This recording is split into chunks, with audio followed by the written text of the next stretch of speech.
We're talking about the 4 steps of what Ayurveda recommends, what science says, that good food, good thought, good sleep, and good sex.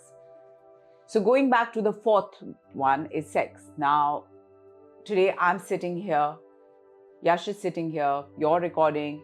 Everybody has taken birth, and how the nature itself works is very important for us to understand its importance. Pragya talks about meditation. We're talking about what we eat. We're talking about fitness level. There is no one who wants to talk about this because if it's controversial. What is it so controversial about it? It is as natural as anything else. And once we are aware of its benefit on our mind, body, and our physicalities and the physicalities around us is what we'd like to touch upon today. As Pragya grows, we're going to talk about it more, but today is the day I'm going to ask Yash for the benefit of humanity, of the way we think, how we react, and how we are. How important is sex on a scale from 1 to 10? Definitely, I would say 9. Okay, all right. Yeah. What does it do to the brain? It's basically a way of the brain to relax itself, rejuvenate itself, and be in a state of excitation and adventure. Okay, so excitement, adventure. We tell our children that go into the woods, you'll feel adventurous, etc. Why we tell them that? We ourselves are feeling the best when we're trying out something new, something which is good for the mind, because we know that every dot matters to the painting. We also understand that everything matters. So keeping that thought and that growth pattern in mind, we would like to talk about what yoga, Ayurveda, doctors, scientists talk about. Yeah. Okay. So let's take the first example. Our ancient scriptures were very, very open and very focused on healthy sensual sexual patterns. That's why in yoga, Bhujangasana or the serpent position is especially focused on having a healthy system of your sensual flow. So that's one of the postures. So would you call it the sensual organs? So basically, first of all, you have to define 2 words, sensuality and sexuality. So sensuality is something which is more important than sexuality. Sexuality is more of the worldly, gross way of seeing things. Sensuality is which is internal. It's a more feel-based, it's a more self-love kind of pattern, which is more important for the body and the mind. Right. So nurture who we are. What nature made us, feminine or masculine. Understand the body, communicate with the body, and give it its important due respect. That's why sacred sensuality and sacred sexuality is very important. We have the freedom, because we are human beings, to explore this aspect much more than animals. But at the same time, we have responsibility to see what's best for us. And your body and your mind will talk to you. So when you're with the right kind of person, you will feel a bit expanded. You will feel your aura a bit expanded. And when you're with the wrong kind of person, you'll feel the same aura a bit contracted. So that's the way your body will start self-conversation, which will give you a hint how to explore the sensual and the sexual patterns. Right. So firstly, to learn about ourselves. And Pragya, we're talking about the learning for a better future, better generations to come, and for our current life as well. You've seen art over the years, thousands of years. We've got temples in India which are 5,000 years old. The Kama Sutra comes from India, and it talks about different ways to explore yourself with your partner. Having said that, Europe, the art there, have been seeing Italy with its sculptures and its art. So the world has spoken about this in ways that are important for us as human beings, that it also needs energy. With age, we have to be aware that we have 4 stages in life. One is when we're a child, and we are learning about the world, and I would call it teenager. Then we'd say grast, which is that time from teenager to becoming a parent, trying to achieve, your worldly desires. And then this growth pattern that happens in our body and also at the same time in the career point of view, where we just want to go all out for our career. And then comes the old age. The body itself is designed for these 4 stages. So don't judge yourself firstly. Then how the body chemicals also change.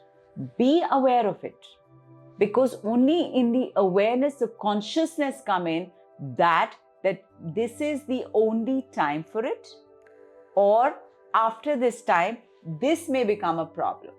Now, women at their 20s, thank you God, don't have breast cancer and uterus cancers. Why? Because those are organs in the body that are being used, and they are desires that are fulfilled, and at the same time they're just children that are being produced at that time.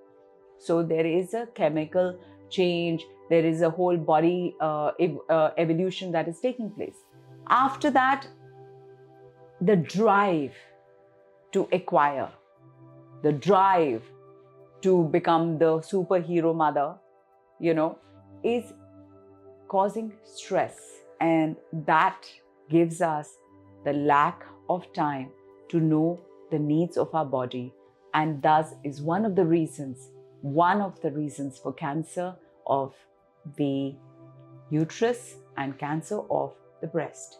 Similarly, men also have their time of peak and their stagnant and their depletion. God made us equal. Prostate cancer has become extremely big in this world. Hormones change in the body. Your children may be growing as you once grew. So I'm going to pass the mic to Yash to talk a little bit about it. So, well, this is very well said, the harmonical changes happening in men and women. But actually, what is really affecting this process from a human side is the role. Role, okay. The role balance of of role. Okay. A person, when they are growing, are passing different role. First, they are like children, then they are brother and sisters, then they become like father, mother. So you see the roles are changing, and as you grow, the roles are increasing. So when you are in adult life, you have to balance the role of a parent and the role of a lover in a very proper fashion. If you try to focus too much on the role of a parent, your health will start suffering. Amazing, how wonderful. So balance. At Pragya, we've spoken, whatever you do, it's your life. But try and balance and come into the knowing the importance of all. Yeah. So when you are balancing things, you will see both roles will gain. Please don't think when you're balancing, the role of a parent will suffer or the role of a lover will suffer. Not at all.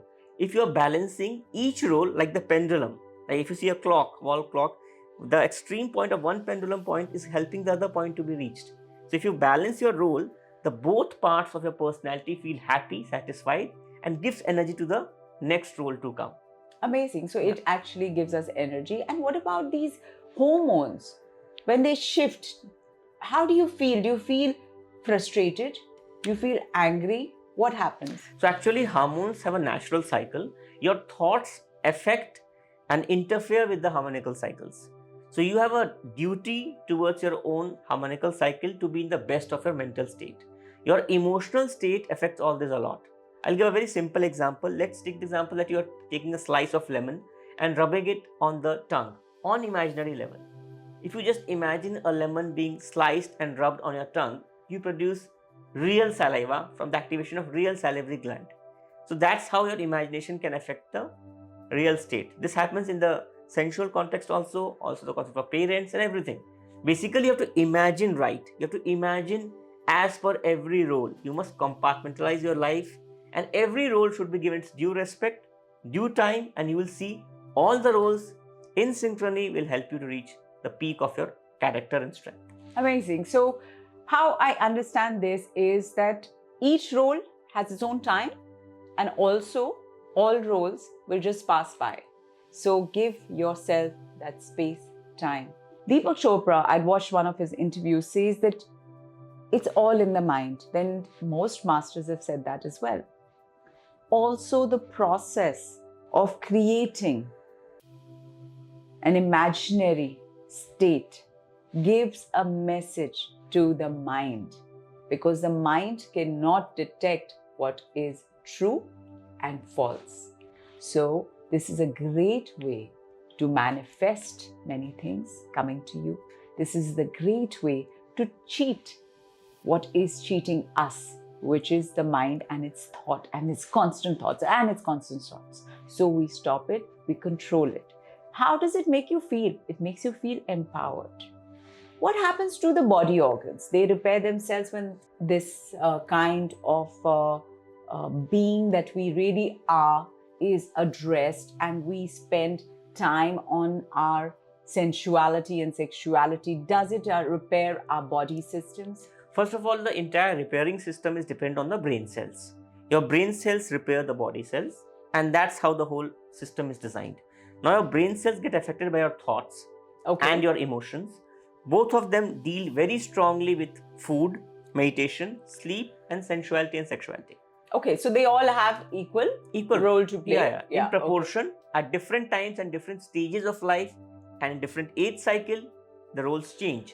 Like when you're growing up in life, like when you're in the teenage, the brahmacharya part, if I go traditionally, that time your food and sleep have more prominence. Okay. When you go the adult part, which is called grihasth, sensuality, sexuality gets more prominence. So at different stages, different things get more prominence. Right. At the same time, everything happens through brain cells. So yes, if your brain cells are healthy, by the proper proportionate use of food, sleep, sensuality, and the other aspects, then things go fine.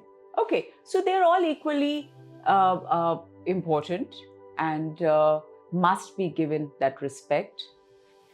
Also, for good health and good being, it's important that we understand there's a whole balance.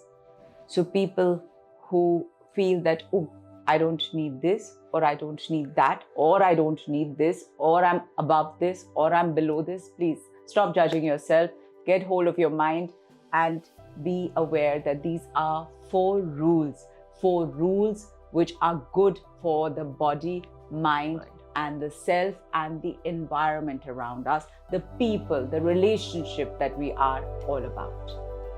Thank you.